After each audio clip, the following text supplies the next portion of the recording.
नए संसद भवन के अंदर महिला आरक्षण बिल पर खूब चर्चा हो रही है। ये बिल पास भी हो गया है और अब तमाम पार्टियां अपनी अपनी पीठ थपथपा रही है। सब ये बात कह रही है कि महिलाओं के विषय में हम तो ज्यादा ही सोचते हैं, हमारी पार्टी महिलाओं के बारे में ज्यादा सोचती है।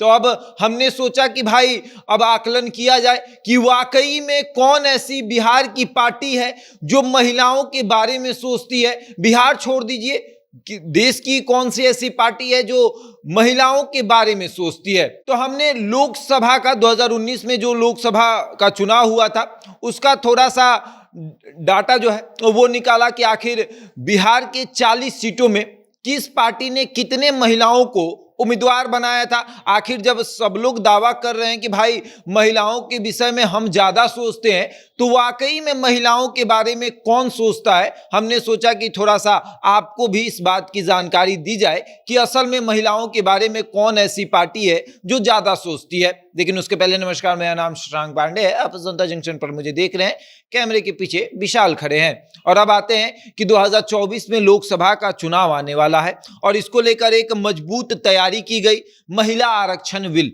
जो कि लोकसभा के अंदर लाया गया और इस बिल पर खूब चर्चा हुई। तमाम पार्टियों ने भाजपा के ऊपर आरोप लगाया कि महिलाओं के वोट को साधने के लिए इस बिल को लाया गया है। जैसे कि युवाओं के वोट को साधने के लिए 2 करोड़ रोजगार की बात की गई थी, गरीबों के वोट को साधने के लिए 15-15 लाख रुपए खाते में देने की बात की गई थी। उसी तरीके से अब महिलाओं के वोट बैंक को साधने के लिए इस महिला आरक्षण की बात हो रही है। लेकिन हमने सोचा कि अब तो सब कह रहे हैं, जेडीयू भी कह दी कि भैया महिलाओं के बारे में तो हम ज्यादा ही सोचते हैं। जेडीयू ने तो एक ग्राफ के जरिए समझाया कि विधानसभा चुनाव में उन्होंने महिलाओं के बारे में कितना सोचा था, लेकिन लोकसभा का ग्राफ नहीं आया। 40 सीट पर चुनाव हुआ बिहार में।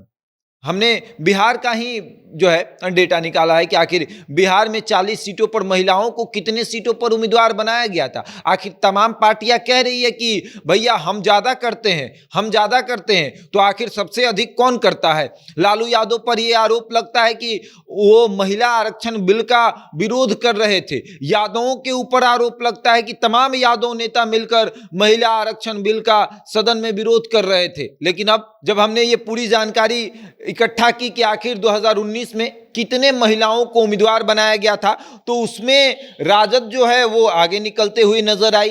कांग्रेस भी सबसे आगे है महिलाओं को आगे बढ़ाने में, महिला आरक्षण देने में। आप समझिए कि जब आरक्षण की बात नहीं हो रही थी उस समय कांग्रेस महिलाओं को लेकर बहुत ज्यादा सक्रिय है। और बिहार के 40 सीट की हम बात करेंगे, 40 सीट पर किस पार्टी ने किसको उम्मीदवार बनाया था, सबसे अधिक कौन उम्मीदवार बनाया था। हम 40 सीट की बात करेंगे, बिहार में 40 सीट है। अब आते हैं कांग्रेस की, सबसे पहले बात करेंगे। कांग्रेस बिहार में 9 सीटों पर चुनाव लड़ती है। 9 सीटों पर चुनाव कांग्रेस लड़ती है और इन 9 सीटों में वो 3 महिला उम्मीदवार उतारती है।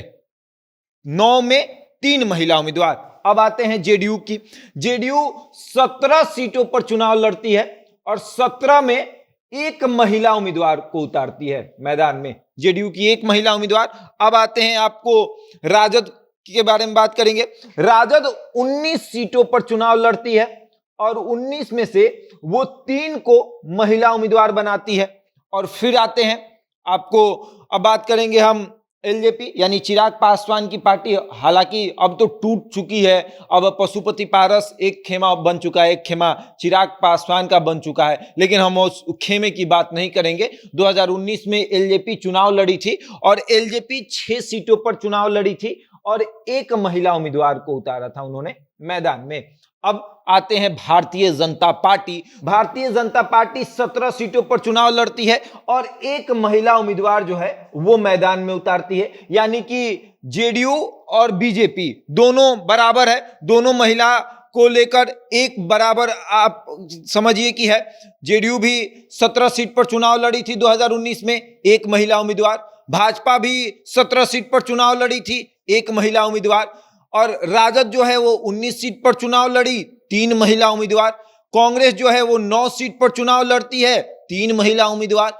और उसके बाद एलजेपी जो कि चिराग पासवान की पार्टी है वो 6 सीटों पर चुनाव लड़ती है, और उसके बाद एक महिला उम्मीदवार। अब आप इस चीज को समझिए कि भैया ये इन तमाम पार्टियों ने मिलकर 40 सीटों में से 40 सीट बिहार के हैं, उसमें से 9 सीटों पर महिला को उम्मीदवार को बनाया था। ये जो पार्टियां अपना अपना पीठ थपथपा रही है, अपने अपने बारे में बता रही है कि हमने महिला उम्मीदवार बनाया, हमने महिला उम्मीदवार विधानसभा में बनाया, हमने महिलाओं को इतना आरक्षण दिया, हमने महिलाओं को सरकारी सेवाओं में इतना आरक्षण दिया। जो जेडीयू अपना पीठ थपथपा रही है, जो जेडीयू कह रही है कि सरकारी सेवाओं में हमने महिलाओं को 33% आरक्षण दिया, वो जेडीयू 17 सीट उनके पास जब जाता है तो एक सीट पर महिला उम्मीदवार को उतारती है। जो भारतीय जनता पार्टी लोकसभा के अंदर चीख चीख कर कह रही है कि महिलाओं को आरक्षण देने की बात हम कर रहे हैं, 3 दशक से पेंडिंग पड़े बिल को लोकसभा के अंदर अगर लाने की किसी ने हिम्मत की तो उसका नाम नरेंद्र मोदी है और उस पार्टी का नाम भारतीय जनता पार्टी है। उस पार्टी को भी जब 2019 में 17 सीट बिहार में मिला था तो उसने भी एक महिला उम्मीदवार को उतारा था। जिस लालू यादव के ऊपर यह आरोप लगता है कि वो महिलाओं के हक के बारे में नहीं बात करते, वो महिलाओं के आरक्षण के बारे में बात नहीं करते, उस लालू यादव को जब 19 सीट मिला तो उन्होंने 3 महिला उम्मीदवार उतारा मैदान में। जिस कांग्रेस के ऊपर यह आरोप लगता है कि वो कभी भी महिलाओं के हित के बारे में नहीं सोचती, हालांकि महिला आरक्षण बिल कांग्रेस ने ही लाया था लेकिन असफल रही सब लोकसभा के अंदर उसको पास कराने में। लेकिन अगर आप बात करें तो 9 सीटों पर जो है 9 सीट जो है वो कांग्रेस को मिला था और 3 महिला उम्मीदवार कांग्रेस ने बनाया था।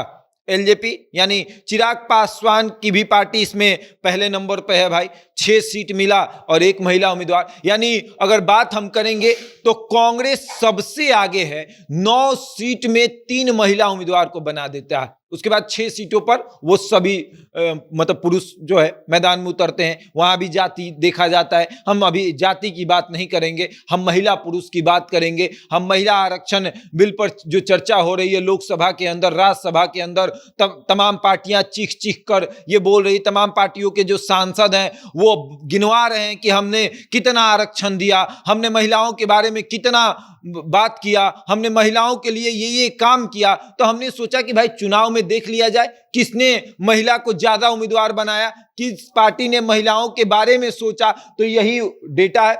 40 सीट बिहार में, 9 सीट पर कांग्रेस लड़ती है, 3 महिला उम्मीदवार उसके होते हैं।